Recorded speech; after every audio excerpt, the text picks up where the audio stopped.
Olá, seja bem-vindo ao Salto para o Futuro. Hoje, no 5º programa da série Valores Afro-Brasileiros na Educação, vamos falar sobre matriz africana, educação e ética.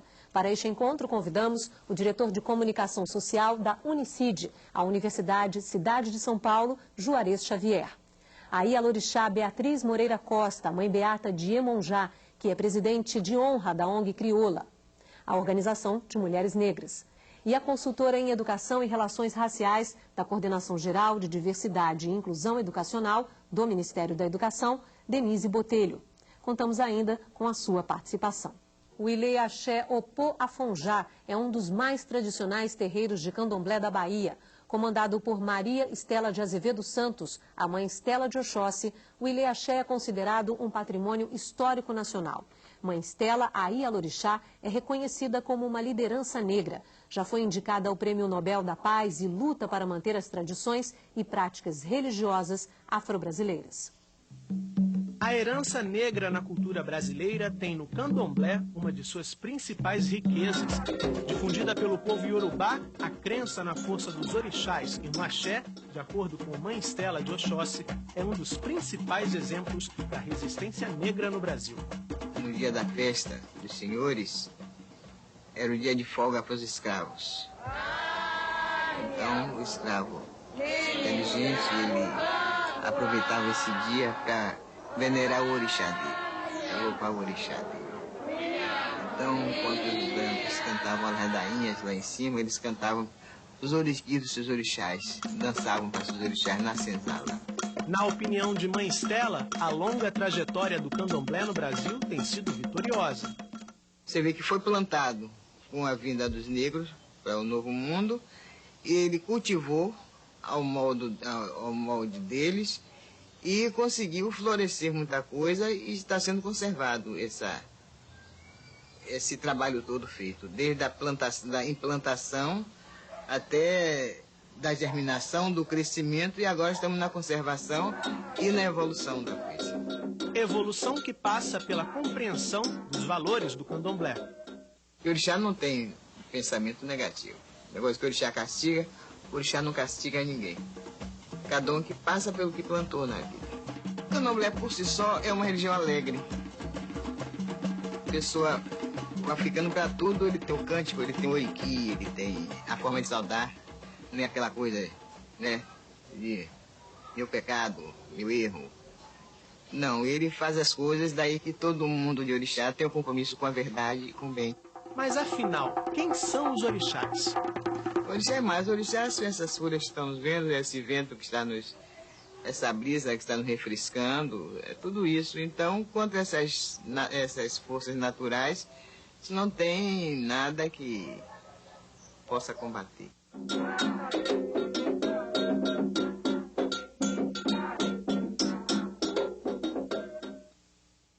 Bom, primeiro eu quero agradecer a presença de vocês no programa de hoje. Começar pelo professor Juarez, que é professor do Programa de Pós-Graduação em Integração da América Latina da Universidade de São Paulo, PROLAN, pesquisador do universo civilizatório de matriz iorubá no Brasil e em Cuba, jornalista e diretor das áreas de bacharelado, jornalismo, publicidade e propaganda, tecnológico, comunicação e marketing, comunicação corporativa e também criação e produção gráfica, e também de lato sensu, né, de gestão e comunicação. Também fala sobre gestão de informação e da qualidade da Universidade de São Paulo, integrante da direção da União de Negros pela Igualdade de São Paulo, o Negro. Professor, o senhor também é autor do texto que consta do boletim que os professores receberam pelo Brasil. Gostaria de começar falando um pouco do nosso tema do programa de hoje. Falar sobre educação e falar sobre ética a partir das matrizes africanas, das culturas africanas, é falar sobre o quê? Fala fundamentalmente dessa experiência africana, muito importante, que é a questão da oralidade. Ela talvez seja a porta mais importante para a compreensão desse chamado multiverso africano reinventado no Brasil. Os mitos, em especial os mitos ligados à função de criação do universo, eles trazem valores imprescindíveis para o conhecimento dessa cultura. E são valores que eles estão contidos e são contidos por experiências que nós poderíamos chamar de experiências morais, na relação com o universo, com o cosmos, na relação com os ancestrais, que nós podemos chamar também como ética que é aquela ideia da prática permanente, reflexiva da sua atividade no mundo e no universo, e que nós chamamos também, de uma certa forma, de deontológica, que é aquilo que a gente pode ou não pode fazer. Ou seja, dentro desses universos contidos nesses mitos, há o que nós chamamos de um grande complexo que tem elementos da formação moral, da formação ética e da formação deontológica, que foi uma grande contribuição que os iorubás e os africanos, de forma geral, trouxeram para o povo brasileiro. Tá certo. Passar agora para a mãe Beata, fundadora do Ilê Omi Ojuarô, que é uma casa de candomblé que fica aqui em Miguel Couto, em Nova Iguaçu. Tem uma trajetória de luta pela sobrevivência e preservação da herança cultural africana. Além de sua importância na religião, mãe Beata é escritora, integrante do Conselho Estadual dos Direitos da Mulher, do Fórum Espiritual para a Paz Mundial, da Organização de Mulheres Negras do Rio de Janeiro, como eu disse na abertura do programa, que é a ONG Crioula, e também do Atoirê, Desenvolvimento da Saúde nas Comunidades de Terreiro. Mãe Beata, a mesma questão para a senhora é falar de ética e educação a partir das culturas africanas, é falar sobre o quê? Principalmente a ética. Eu acho que em todos os caminhos nós devemos, na religião, na coisa, a ética faz parte da conduta do ser humano. O ser humano que não tem ética não é só na visão de mundo iorubá, é em todos os caminhos. A ética é tudo.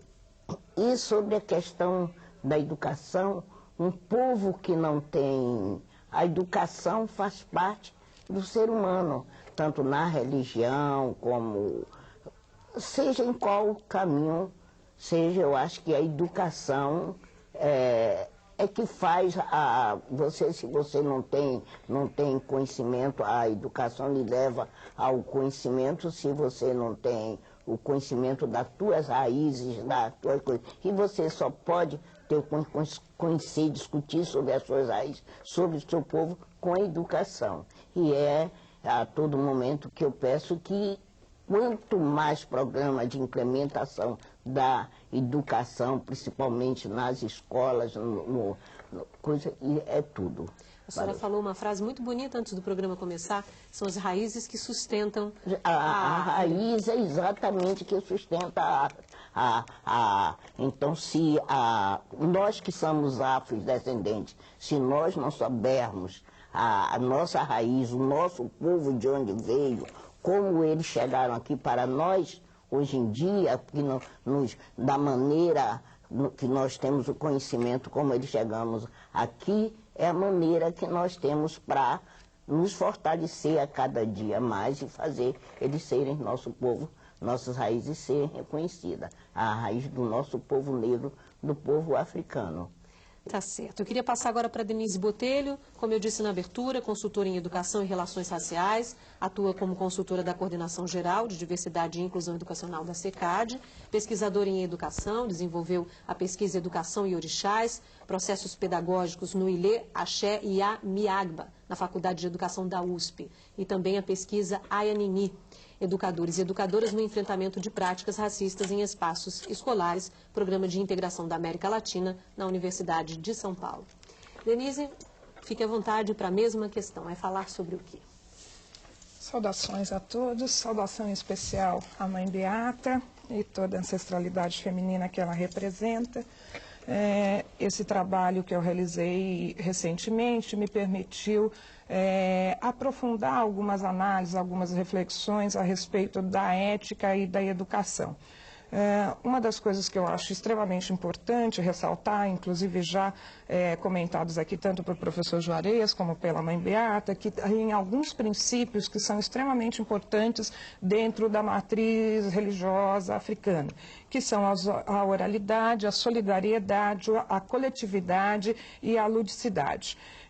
Eu pude perceber na pesquisa que eu realizei que a oralidade passada através dos mitos dos orixás, ela traz uma conduta, né, para os seus participantes que ela possibilita não só criar-se possibilidades de conduzimento de uma comunidade, mas como também prevê determinadas situações que devem ser evitadas, como também indica caminhos que devem ser percorridos. Então, dentro da religiosidade, quando você trabalha com os mitos dos orixás, que são passados pela oralidade, porque o princípio também da ancestralidade é extremamente importante, a oralidade se dá do mais velho ao mais novo, e é assim que se faz a aprendizagem nos terreiros de candomblé.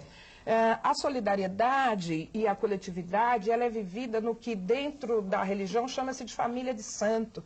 Então, para além daquela família original biológica, a família de santo é uma família sagrada, do qual você aprende a respeitar os seus mais velhos e os seus mais novos também, porque a continuidade só se dará através dos mais novos. Então, essa completude, não é, do passado, do presente e do futuro, num único momento, é extremamente importante.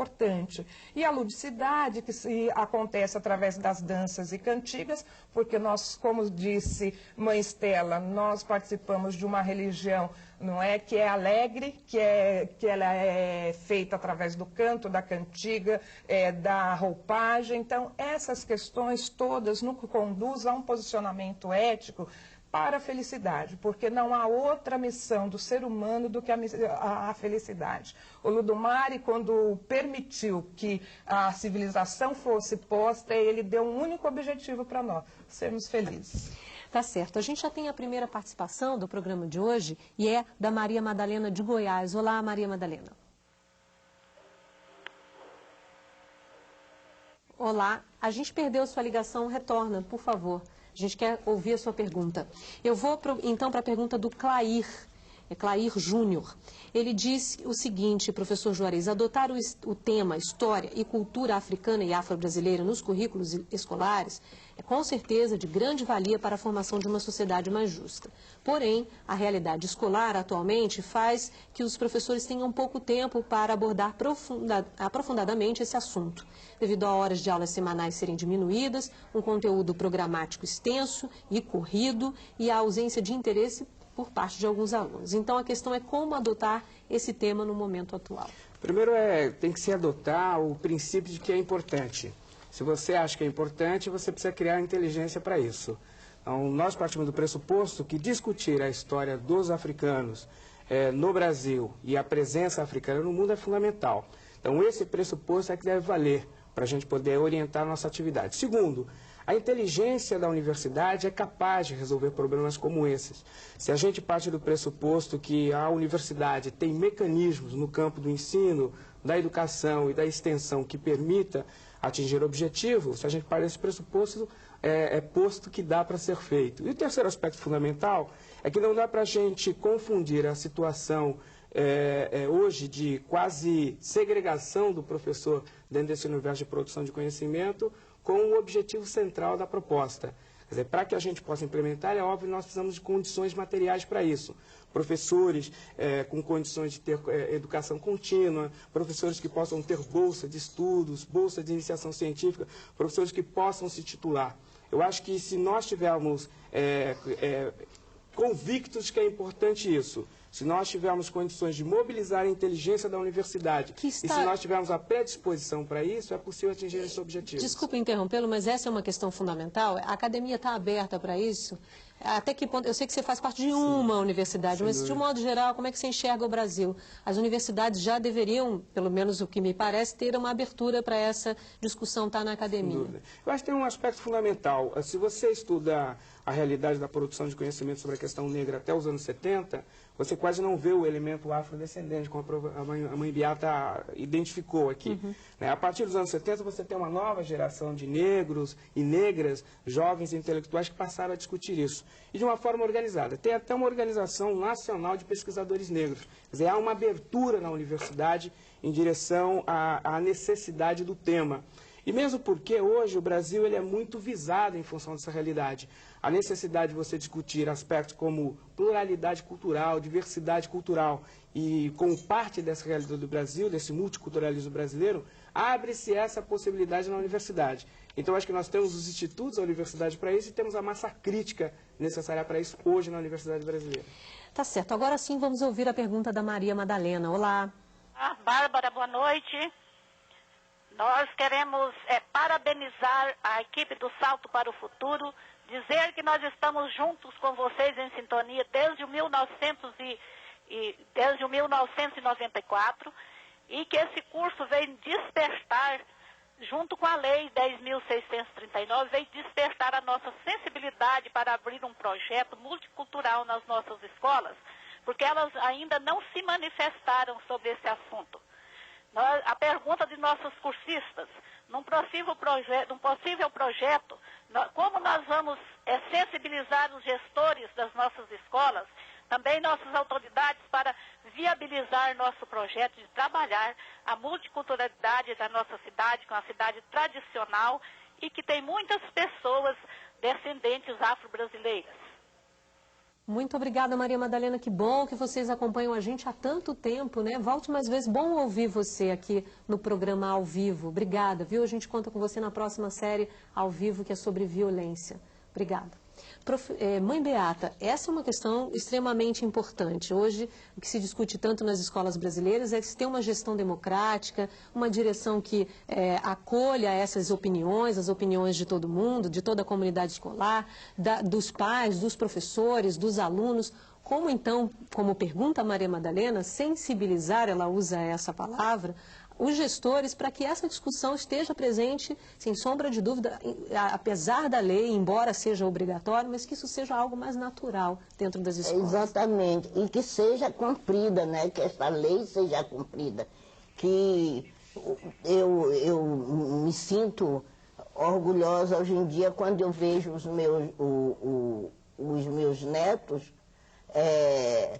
no colégio, chegando em casa, dizendo assim: avó, hoje eu fiquei contente que foi discutido a questão de cotas, foi a questão que veio, que vai vir, como é o nome, que a questão racial, que a questão do nosso povo negro vai entrar no currículo escolar. Eu me sinto orgulhosa com isso.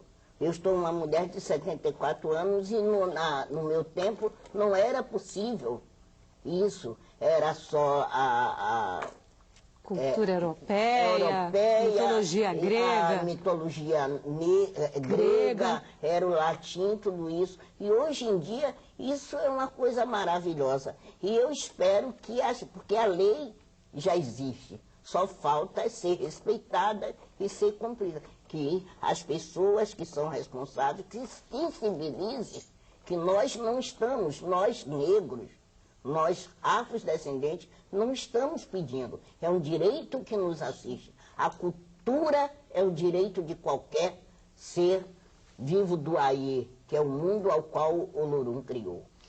Tá certo. No próximo bloco, vamos conhecer uma escola que funciona dentro de um terreiro de candomblé na Bahia. Salto para o Futuro volta já. Uma escola que funciona dentro do terreiro de candomblé, Ilê Axé Opoafonjá, trabalha com seus alunos os valores civilizatórios afro-brasileiros. Valorizar os aspectos da cultura negra e da religiosidade é uma das metas do projeto político-pedagógico Ireaiô. A Escola Municipal Eugênia Ana dos Santos funciona dentro do terreiro de candomblé e também atende a crianças de outras religiões. O projeto pedagógico Ireaiô trabalha aspectos da afrodescendência e da religião. A ideia é que os saberes do candomblé sejam redimensionados, revistos na escola e que ele passe a se constituir como uma aprendizagem significativa. Saberes como o mito de Oxóssi. A história começa com uma festa que, segundo a tradição, marcava a época da colheita do inhame. A comemoração só foi interrompida pela chegada de um grande pássaro que pousou no teto do palácio. O aluno foi pra festa, o passarinho chegou. Aí foi onde uma festa conseguiu pegar o passarinho. Foi onde de 20 festas não conseguiu pegar. Quando eu trabalho com as crianças um mito, esse mito que me faz ser uma religiosa e uma cidadã melhor, e uma cidadã mais com um desempenho de papel adequado na sociedade, quando eu trabalho isso com a criança, eu vejo também essa possibilidade. Diz o mito que vários caçadores desperdiçaram muito mais do que 20 flechas, até que surgiu o caçador de uma flecha só. Nós trabalhamos com Oxóssi como sendo uma pessoa que viveu na África, né, como um herói civilizatório mesmo, que teve um papel e vamos trabalhar como um referencial mesmo para essas crianças que são afrodescendentes. Esse aqui é a mãe do Aluô. Aqui é o caçador de uma flecha, conseguiu matar o passarinho. Que dá tão bem. Por ordem do rei, chegou a vez do caçador de uma só flecha tentar acertar o pássaro. O caçador veio, ele era muito hábil, ele tinha uma habilidade muito grande de manejar a flecha. E quando ele marcou e lançou uma única flecha, espantou o pássaro para sempre. Aqui é o Oxóssi matando um grande pássaro. E aqui é a mãe dele falando as palavras mágicas. O trabalho com o reconto do mito de Oxóssi faz parte do processo de valorização da cultura afro-brasileira, uma das principais metas do projeto Ireaiô, que quer dizer Caminho da Alegria. A gente aprendeu que tudo que é bom, a religião é a do branco, a cultura é a do branco. O grande trabalho da gente foi a gente compreender e fazer o professor compreender que a nossa religião de origem negra, a nossa religião afrodescendente, ela tem princípios, valores e atitudes de muita dignidade que podem nos ajudar.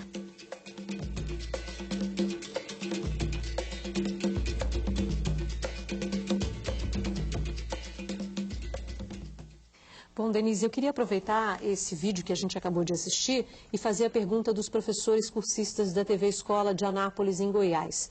Eles dizem que alguns terreiros de candomblé organizam escolas nos seus espaços escolares. Essas escolas, além das disciplinas formais do currículo, acrescentam elementos do conhecimento ancestral e iorubá. Eles fazem uma referência ao texto do professor Juarez. Como acrescentar essa cultura no nosso dia a dia sem influenciar a religião dos demais? Eu acho que não só a iorubá, né, mas como várias culturas africanas, né, essas influências até inclusive na cultura brasileira. Boa noite, Goiás. Eu acho que essa é uma questão que nós, os pesquisadores, estamos refletindo, ela está em construção, a gente não tem respostas prontas, até porque cada lugar tem as suas particularidades e é importante que a gente respeite essas particularidades regionais. De qualquer maneira, acho que é importante ressaltar que nós devemos pensar que trabalhamos com linhas mestras dessas religiões, não só da iorubá em especial, né? Hoje nós estamos dedicados a esse assunto, mas o que eu acho que é importante no espaço escolar é que valores, não é, e princípios, como a professora Wanda mostrou ali no vídeo, possam ser absorvidos pela realidade escolar. Então, no nosso caso, que somos seguidores de religiões de matrizes africanas, tem alguns aspectos que nos são muito caros, que são os aspectos da ancestralidade, por exemplo, o aspecto da solidariedade. Há um princípio que nós aprendemos na nossa prática religiosa, em que o mais velho, ele é uma enciclopédia. Na verdade, ele é um depositário do conhecimento absoluto. Então, muitas das vezes, nós vamos aprender através desse mais velho. E a gente só pode aprender com respeito a ele. Se nós não temos, basicamente, esse respeito, essa solidariedade, nós não conseguimos acessar esse ancestral, muitas das vezes vivo ou já em uma outra dimensão, mas que é ritualizado e é revivido através dos mitos, das danças, das cantigas. Necessariamente, a gente não precisa levar para a escola os mitos, não é, dos orixás, porque eu acho que a escola, ela é um espaço leigo e ela deve ser respeitada. A religiosidade, ela é de incumbência dos familiares, não é? cabe à escola criar princípios que possam ser norteadores de uma sociedade mais democrática, de uma sociedade mais inclusiva. A religião de matriz africana, ela contribui de várias maneiras. Se nós pensarmos que a ludicidade que é desenvolvida dentro dessas religiões na educação infantil é de uma riqueza para o desenvolvimento da motricidade, né, das nossas crianças, se nós formos pensar que nós podemos estar trabalhando vários princípios com a nossa juventude, principalmente aqueles que estão relacionados à coletividade. A gente tem hoje visto, até a próxima série será sobre violência, né? Nós temos tido uma preocupação, quem faz parte da escola, sobre violência. Se nós cultivarmos esses valores que são desenvolvidos nos terreiros de candomblé com os nossos alunos, nós vamos avançar bastante na diminuição desses problemas. Por quê? Eu só posso ser solidário se eu respeito o meu próximo e a minha próxima, né? E aí é uma situação que eu preciso pensar que todos nós devemos ser valorizados em cada particularidade. Se o educador, a educadora, tiver condições de perceber que cada jovem, cada criança que está ali é um depositário também de um conhecimento, então a gente consegue desenvolver esses princípios, principalmente de respeito e solidariedade. A Ádila do Tocantins já aguarda. Olá. Boa noite. Sou professora Ádila do teleposto da Escola Estadual Dom Domingos Carreiro, Porto Nacional Tocantins, sobre a orientação da professora Orzefa Cavalcante. Primeiramente, eu quero parabenizar toda a equipe da TV Escola e do Salto para o Futuro pela belíssima série com que está nos presenteando. No Brasil, as tradições religiosas africanas foram bastante ressignificadas, provocando o aparecimento de religiões de matriz africana que são brasileiras, como, por exemplo, o candomblé. Essa ressignificação, como sabemos, deu-se devido à maneira como a família africana foi dispersa durante o período de escravidão. Culturalmente, a nossa visão religiosa passa pelo filtro da tradição judaico-cristã, que nos faz olhar para as religiões afro ou de outras minorias de maneira bastante preconceituosa. Nas escolas não é diferente. Nas aulas de ensino religioso, aborda-se as tradições católicas ou evangélicas, desprezando totalmente os ensinamentos das religiões de minorias, fazendo com que a criança ou adolescente que pertençam a essas religiões se retraiam e se esquivem de assumirem abertamente sua religiosidade, com medo de serem mais discriminados ainda por professores ou colegas. Como deve agir o professor que deseja trabalhar também com essa temática, principalmente com os alunos de séries iniciais? Obrigado e boa noite. Muito obrigada, Ádila, pela sua participação ao longo de toda essa série. Você esteve com a gente aqui todos os dias. Não esqueça que eu e Murilo vamos estar juntos na próxima série, vai falar sobre violência, na próxima série ao vivo, tá bom? A gente conta com a sua participação. Professor Juarez, a gente falava um pouco antes do programa começar, conversávamos com a mãe Beata sobre ainda o preconceito ainda muito forte, muito intenso em relação à religiosidade das culturas que recebemos das culturas africanas, né? Você não pode dizer que frequenta um terreiro de candomblé ou um terreiro de umbanda, que isso já causa um certo espanto. Eu imagino que isso deve ser, como ela trouxe um depoimento extremamente importante, dessa discriminação da criança. A criança tem até vergonha de dizer que faz parte dessa religião. Como desconstruir isso, como é que a escola pode ajudar, e é o papel da escola, a desconstruir essa ideia, esse preconceito. A questão central é que hoje as religiões de matriz africanas, elas são o epicentro de toda a violência e discussão racial. Aquilo que você diz no campo social, você diz em relação à religião. Então ela sofre o preconceito, ela sofre a discriminação e sofre também o discurso racista. Qual é uma boa estratégia para se discutir isso? É entender a religião, as religiões de matriz africanas e as religiões afro-brasileiras, como ela bem apontou, como parte de um processo de uma civilização. Entender que elas fazem parte de um processo de uma ação civilizatória que um povo construiu ao largo de vários e vários anos. Entendendo isso, fica mais tranquilo discutir isso. Por exemplo, os mitos.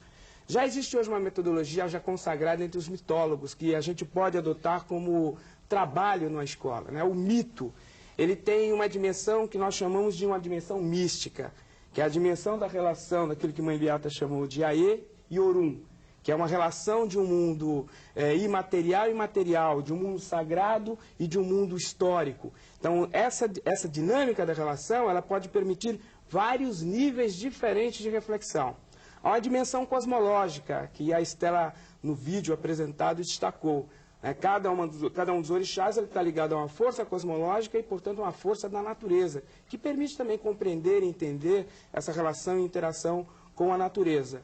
Há uma dimensão social e sociológica, como a própria professora Denise apontou, do mais velho para o mais jovem. Então, existe uma forma de organização social nesse universo que os mitos trazem. E é o que a gente poderia chamar de uma dimensão pedagógica. No mito, por exemplo, de Oxóssi, ali tem uma história, uma das várias possibilidades, é de que aquele que crê, aquele que tem a palavra sagrada, e confia no seu desígnio, pode atingir determinados objetivos. Então, acho que a melhor forma de discutir isso é através dos valores que essas religiões têm. Elas contêm valores universais tão importantes para a formação do cidadão, em especial numa sociedade como a nossa, de diversidade, de pluralidade cultural. Então, a melhor forma de trabalhar com isso é entender que as religiões fazem parte de uma civilização.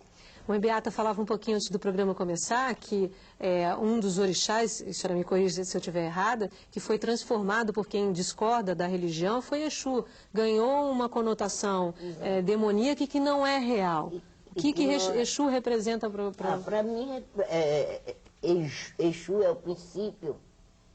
Exu é um todo, Exu não se divide. Exu é o primeiro em tudo, já diz até nós que somos de matriz africana, nós acreditamos. Exu é até antes de Obatalá. Exu, ele é saudado, você vê no começo das nossas obrigações, a quem primeiro nós recorremos, Exu, para que tudo aconteça harmoniosamente. A senhora dizer que ele é o mensageiro, ele é do comunicador. Ele é o mensageiro do amor, da prosperidade, até da própria harmonia. Quando se diz assim que Exu é bagunceiro, ele é brincalhão, ele faz aquilo, ele é um gozador. Exu não é nada, Exu não é demônio, Exu não é Satanás, Exu é um orixá. Eu tenho Exu como meu irmão, meu filho, meu marido, aquele ao qual eu me comunico com ele a todo momento para fazer o bem, fazer troca com ele, assim, compartilhar com ele o que é bom, o que é de melhor para mim e para o meu povo. Exu, já diz, é a confiança dos nossos ancestrais. Aquele que pede por si e pelos seus ancestrais, Exu, não fica sem a resposta dele. Ele vencerá. Ok. A Aparecida de Goiás faz a pergunta agora. Oi, Aparecida. Boa noite. Teleposto Cora Coralina, da cidade de Goiás, meu nome é Aparecida. Tornou-se obrigatório o ensino sobre a cultura afro no Brasil, que realmente é de grande importância para a compreensão da formação de nossa cultura. Será que esses estudos garantirá uma sociedade menos racista? E como trabalharmos a cultura afro sem levarmos nossos alunos afrodescendentes a terem preconceitos por aqueles que os exploraram? Obrigado. Boa noite. Obrigada, Aparecida, pela sua participação. Professora Denise, ela traz uma questão também extremamente importante, para a discussão disso na sala de aula, o não preconceito também criado entre essas discussões. Como é que a senhora vê essa questão? Aparecida, acho que essa pergunta é importante, é bom que nós consigamos refletir juntas. O que ocorre muitas das vezes, quando a gente começa a estudar racismo, discriminação, preconceito, cria-se uma lógica perversa de quem é que discrimina e quem foi discriminado.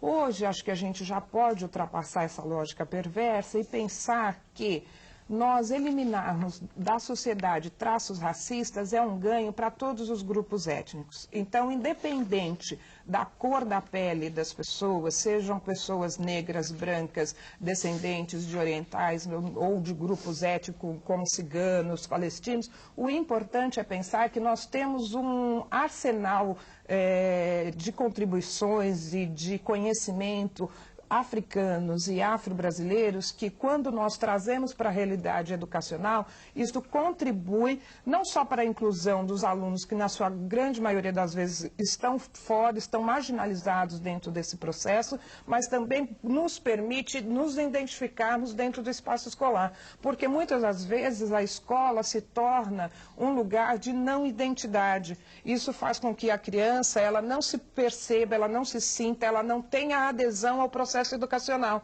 Então, quando eu posso trazer a realidade brasileira, que é uma realidade pluricultural, não é? Eu estou permitindo que todas as pessoas, sejam homens, mulheres, brancos, negros, orientais, sejam quais pessoas forem, possam compartilhar desse espaço se sentindo acolhidos, se sentindo pertencentes àquela realidade. Quando isso não ocorre, nós temos problemas educacionais de evasão, nós temos problemas da chamada disciplina, não é? Então, tem várias situações que vão ocorrendo no espaço educacional que muitas das vezes o educador nem percebe que é consequência de uma situação que foi negada. Porque muitas das vezes a situação da identidade cultural, do pertencimento étnico, da religiosidade, que muitas das vezes o aluno, principalmente aquele dos candomblés, da Umbanda ou de religiões que não estão postas com a maioria da população, eles se veem obrigados a dizer outra coisa, assumir uma outra possibilidade, o que cria, né, uma esquizofrenia nas pessoas. As pessoas não podem ser. E não há nada mais esquizofrênico e mais prejudicial à saúde mental de um ser humano do que não poder ser. Depois do intervalo, vamos continuar falando sobre matriz africana, educação e ética. Salto para o Futuro está de volta. Hoje estamos falando sobre matriz africana, educação e ética. Quero começar esse terceiro e último bloco ouvindo um pouquinho a Mãe Beata sobre essa organização do terreiro Mãe Beata e também por que os cânticos são tão importantes dentro da religião afro-brasileira, africana afro-brasileira. Através do toque dos atabaques, através dos cânticos, é que nós trazemos o orixá do Orum para o Aie para existir o transe. Uhum. Na hora em que nós estamos ouvindo os cânticos os atabaques tocando, os cânticos, naquele momento nós somos elevados por uma força superior, é o qual existe naquele momento em que nós estamos tomando. Já se diz, nós somos a morada dos nossos deuses, dos nossos orixás. É por isso que nós temos que ter ética, a coisa da ética. Nós devemos viver para compartilhar o bem com o seu irmão. A questão não é uma cumplicidade pecaminosa, é uma cumplicidade de harmonia, de amor, ali para se tornar esta coisa mágica, esta coisa sagrada. Outro preconceito são em relação às letras, e muito pelo contrário, as letras são belíssimas, falam de natureza, falam de relações humanas, não é isso? De natureza, o cântico a vida, está relacionada quando você canta para Oxóssi, que ele faz aquele sinal que está enxotando o cavalo, naquele momento, existe o cântico que está falando isto para aquele Oxóssi que está, aquela pessoa que está ali possuído com Oxóssi, que entrou em transe de Oxóssi. Cada cântico eleva o orixá ao caminho ao qual ele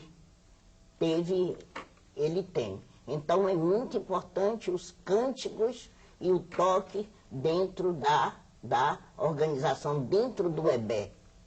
EBE é dentro da nossa sociedade. Tá aí, então, uma dica, professor, conhecer um pouco mais esses cânticos, ouvir um pouco mais, levar para a escola. Para não falar bobagem, o que não se sabe. Tá certo. Tá certo. Mãe Beata, a gente vai ouvir agora a Maria Rita do Tocantins. Oi, Maria Rita. Boa noite. Eu sou Maria Rita do Teleposto, do Colégio Estadual Antoniel Cavalcante de Jesus, situado em Centenário. O questionamento dos cursistas é o seguinte: hoje nas nossas escolas ainda é visível a questão do racismo, inclusive entre os educadores. Como trabalhar essa problemática se muitos desses educadores estão incluídos nesse contexto racista? Obrigada, Maria Rita, pela participação hoje no programa de hoje. Você também está convidada para a próxima série ao vivo, que vai ser sobre violência na escola. Eu e o Murilo vamos esperar você aqui, tá bom? Professor Juarez, essa é uma questão complexa, bastante difícil de ser discutida, mas extremamente importante na escola. Se isso também não for discutido, eu acho que também não vai ter um caminho bem sucedido nessa proposta pedagógica com as crianças, né? Sem dúvida. Acho que, mais uma vez, a Mãe Beata traz para o nosso debate a essência da discussão, que é quando você entende o outro, você tolera. Não é um problema da aceitação, é tolerar, saber viver com a diferença. O educador, ele precisa, acima de tudo, ter isso como sendo o epicentro da sua atividade. O educador que não consegue conviver com a diferença, ele perde até a possibilidade de ser educador. E a discussão sobre Exu ela é importante por isso.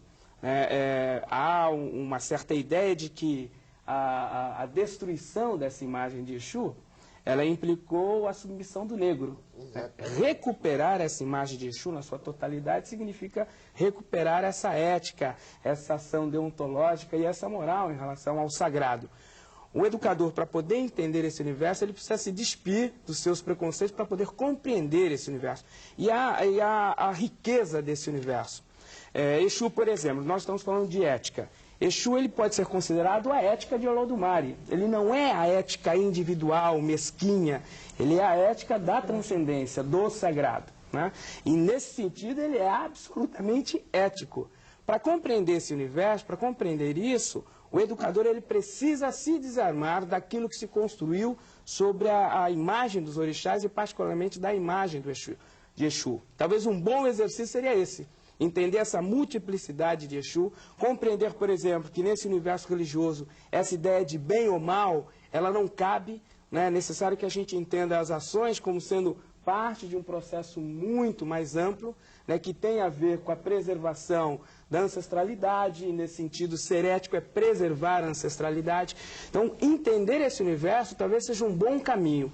Eu imagino que os orientadores, hoje os professores, os pedagogos, aqueles que querem educar para a diversidade, teriam um bom exercício tentando compreender a magnitude desse ser sagrado chamado Exu. Principalmente no momento em que a educação se queixa um pouco da falta de respeito aos seus ancestrais, né? Essa é uma boa discussão para a escola, como as culturas africanas preservam e respeitam isso. Exatamente. Né? A Ciseni Narciso, da TV Escola de Anápolis, Denise, pergunta como o governo pretende repassar a cultura da tradição civilizatória dos negros, já que esta não faz parte do currículo. Desde 2003, com a alteração da LDB pela Lei 10.639, que traz a obrigatoriedade da história e cultura afro-brasileira e africana para as escolas, já é uma ação que o governo federal tem realizado para o resgate do patrimônio sociocultural da população negra, descendente africana e afro-brasileira. Este é um processo de sensibilização, não é um processo fácil.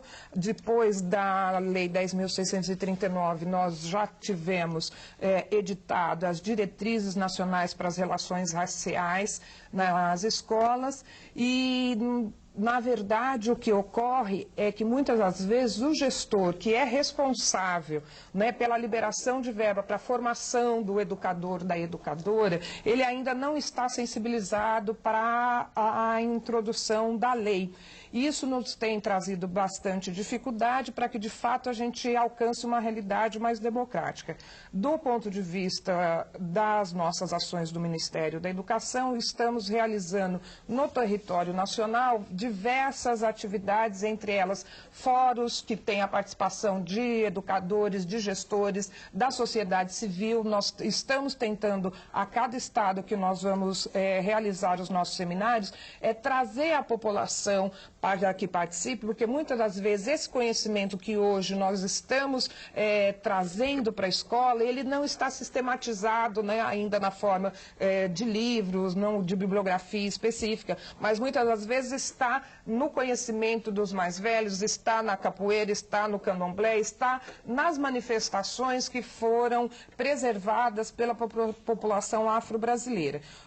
O Ministério tem valorizado essa contribuição, que é um dos princípios das diretrizes, porque uma cultura que foi transmitida oralmente, né, por séculos e séculos, ela precisará ser apropriada nesse momento por esse princípio, porque nós não tínhamos esse conhecimento todo sistematizado.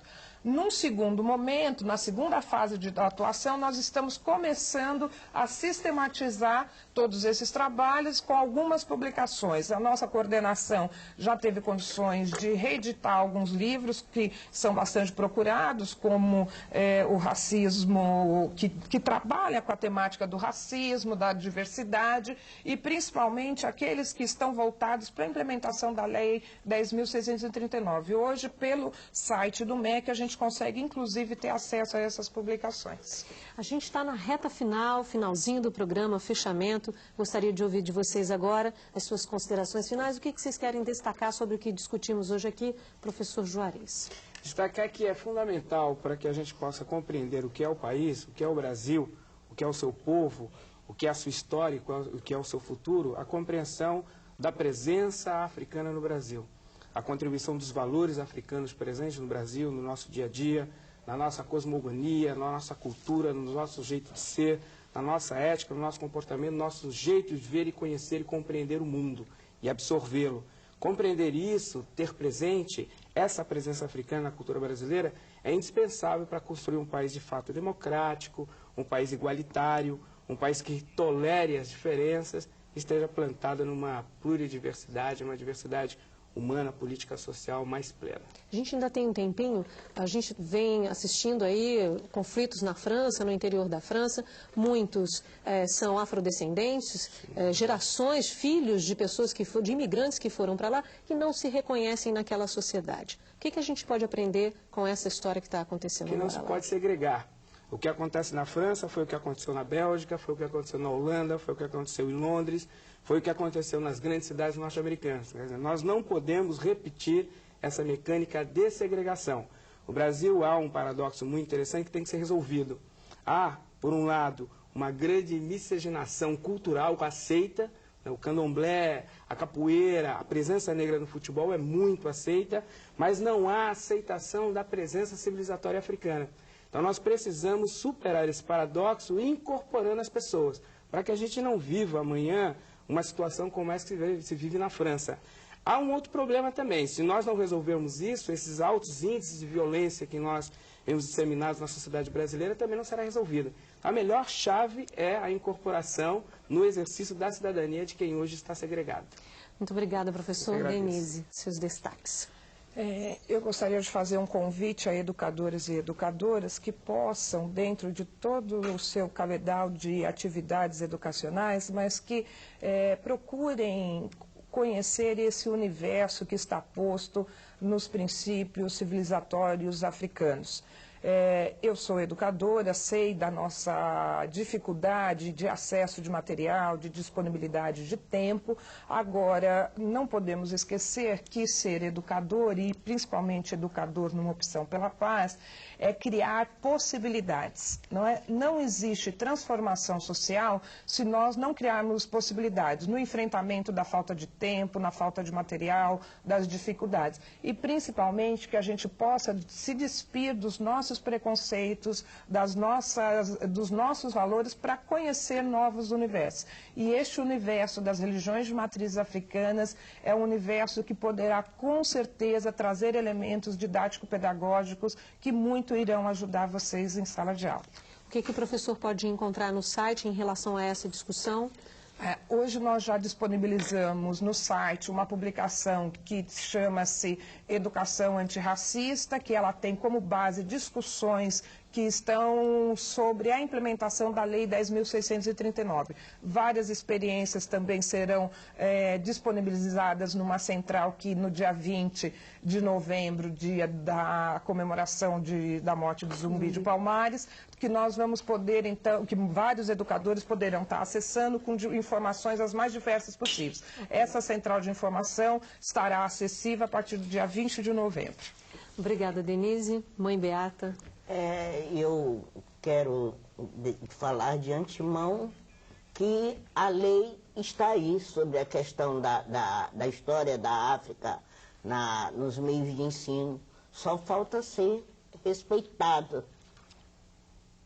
Porque se um país, e que não nos seja negado isso, um país que é implementada uma lei, e esta lei existe e não é respeitada, como é que fica? Mas como infelizmente no Brasil está agora que nada se vê e nada se sabe, quem sou eu para dizer? Mas em nome do meu povo, em nome dos meus ancestrais, eu peço que nos respeitem, não nos tolerem, nos respeitem. Nós merecemos este respeito. E que Obatalá, o Duduá, que Exu, que é o orixá que mais se assemelha ao homem, que dê compreensão aos homens que estão no poder, que faça com que quem não respeita, que seja punido. Obrigada. A série Valores Afro-Brasileiros na Educação termina aqui. Esperamos que você tenha gostado. Sua participação, como sempre, foi fundamental. Eu agradeço também as presenças do Juarez Xavier, diretor de Comunicação Social da Unicid, a Universidade Cidade de São Paulo. Da Ialorixá Beatriz Moreira Costa, a mãe Beata de Iemonjá, que é presidente de honra da ONG Crioula. E da Denise Botelho, consultora em Educação e Relações Raciais da Coordenação Geral de Diversidade e Inclusão Educacional do Ministério da Educação. A gente encerra essa série com o mito de Ifá. Como os orixás vieram para o Brasil. Muitos africanos que vieram para cá, escravizados, trouxeram mais do que sua força de trabalho. Trouxeram também histórias e crenças. Reginaldo Prandi, autor de Ifá, o Adivinho, ajuda a recontar parte dessa história. Vivia num povoado africano um adivinho chamado Ifá. Ele tinha 16 búzios mágicos, com os quais lia a sorte das pessoas do lugar. Ifá, o adivinho, escutava as queixas das pessoas que o procuravam e depois jogava os búzios numa peneira. A forma como os búzios caíam permitia a Ifá responder às perguntas que as pessoas lhe faziam sobre seus problemas e suas dificuldades. Ifá sempre ensinava as pessoas como resolver suas dificuldades, e do que ele mais gostava era de ajudar seus consulentes a se defender da morte. Todas as pessoas eram muito gratas a Ifá, mas a morte o odiava.